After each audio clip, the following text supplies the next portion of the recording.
This module is called Speaking to Diversity, Implementing Inclusive Practices. Jennifer Lynch.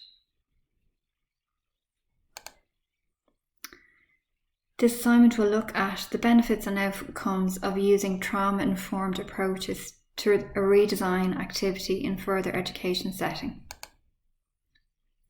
There's no universally accepted definition of trauma-informed care, but many international studies have been carried out and are widely cited throughout healthcare literature.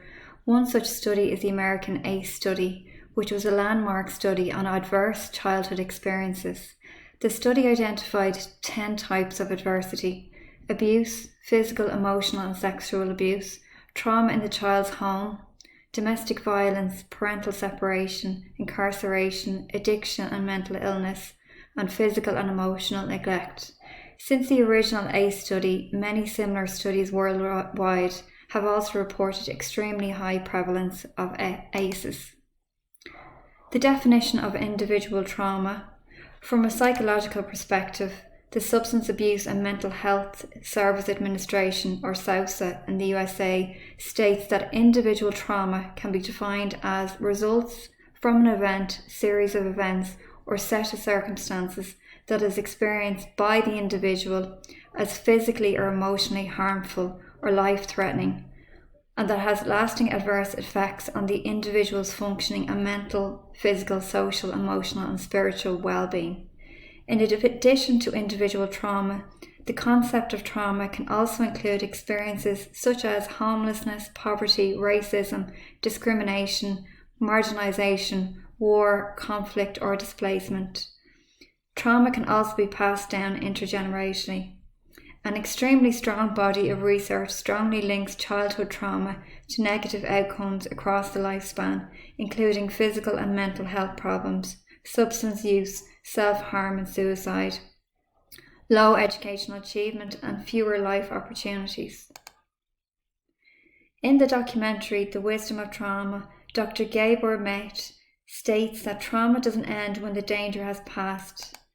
Unprocessed trauma is held in the body, and memories, conscious or implicit, of terrifying events are experienced viscerally as a painful, gut-wrenching physical sensation, distressing emotions, and vivid or fragmented sensory memories. Thus, trauma is an embodied experience. It is what happens inside of us as a result of what happens to us. A report in the Irish Examiner highlighted barriers to lifelong learning to vulnerable and marginalised groups. It stated that Lifelong Learning Project, published by AINTHUS, identified a number of barriers preventing people from engaging in further learning in adulthood, such as financial costs, access to childcare, trauma, self-esteem and confidence. The report said that the comparatively high level of deprivation experienced by lone parents, as well as a disproportionate number of women making up this group, places them at greater risk of educational disadvantage. In his paper, Applications of Trauma-Informed Approaches in Vocational Education, Skiba argues that if training providers are to address the severe life disruptions and trauma in learner populations, they need to be authentically trauma responsive and advocates of social and emotional learning. He also argues that trainers should assume that in virtually every classroom, some unknown subset of learners will be at heightened risk of re-traumatization or vicarious traumatization as a result of personal trauma histories, mental illness experience, and current challenges or difficult life transitions. Banks and Smith state that there is an increasing awareness of the impact of school processes, and in particular the centrality of teachers in influencing student engagement and outcomes. Developing upon a social reproduction perspective, Lingard argues that of all the factors influencing socially just educational outcomes, that teachers and their pedagogies contribute most to the better learning outcomes for all students, but particularly those from disadvantaged backgrounds. To be trauma-aware, educators should build trusting relationship, understanding challenging behaviour as a potential symptom of trauma, help learners access support, and support staff well-being. The redesign activity that I plan to do involved a skills demonstration that I previously used in the UDL module. This redesign activity incorporated lots of different TEL tools such as Immersive Reader, also giving students options of extra reading if they wanted to. The reason I decided to redesign this redesign activity was because I felt that there was a missing piece, and the missing piece was the actual skills demonstration. When I further scrutinised the skills demonstration and I used the applications of trauma-informed approaches, I realised that this was the missing piece. Before I did the redesign activity, I got some feedback from the students. The question that I asked is, do you have any suggestions on how assessment through skills demonstration could be changed? So I got 10 responses back from the students. The first student said, not really, I think everything's okay with it. It's nerve-wracking sometimes when you have to do it, but it's not too bad for me. Another student said, I would rather do it in groups or my peer assessment instead of the teacher, as I would feel very nervous and my anxiety would be a way of me giving my full best. The teacher can give a list of things to look out for and pass or fail the other person. Another student said, I have a questions sheet and the questions that would be asked. I feel that despite how nervous I get completing my skills demonstrations, that there's a good system in place on completing them. I love how it's one-on-one and there isn't loads of people looking at me to compete it. I wouldn't change it at all.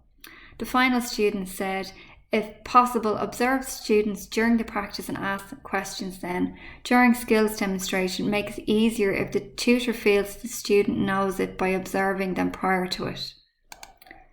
So the redesign activity focused on students peer assessing each other. So what I did was I gave the students the option of assessing one of their peers during the skills demonstration and having their peers assess them in return. Or alternatively, if they wanted to, they could be assessed by the teacher. So I approached it from a UDL point of view and I gave them lots of options. Before they did the actual peer-to-peer assessment, I gave them a workshop on how to use rubrics for grading purposes and how to give critical feedback effectively. Students then recorded and assessed each other under a controlled environment that allowed the learner to maximise their learning potential. So after the skills demonstration, I gathered learners' feedback after the redesign activity to see how the students felt it went. So this is some of the feedback that I received. I normally don't like skills demonstrations, as even though I learn the information, my nerves get the better of me during the assessment. Doing peer-to-peer assessment made me feel more relaxed with my classmates. Even though we were assessing each other, I felt my classmates understood how nervous I was because they were feeling the same way. Another student said, I always forget everything during an exam when an examiner is looking at me. This way I could be more relaxed with my classmate. We knew we were in an exam as the teacher was watching us, but the decision was with my classmate. Another student said, I love the fact that our voice has been heard during this module. We discussed in class about how most of us do not like skills demonstration. All our ideas were taken on board on how we could be assessed differently. Last year in school I felt helpless and like nobody listened to our views. This year is so different and the teacher really listens to our days. I wish all exams could be done like this, as I feel that I could really reach my full potential. Conclusion.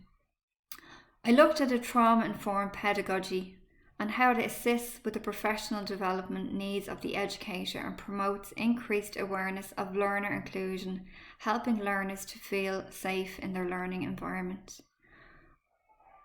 Also, fostering social and emotional relationships in the classroom with the educator and through peer-to-peer learning can improve learner competencies and reshape learner identity and educational experience. Thank you for watching this presentation.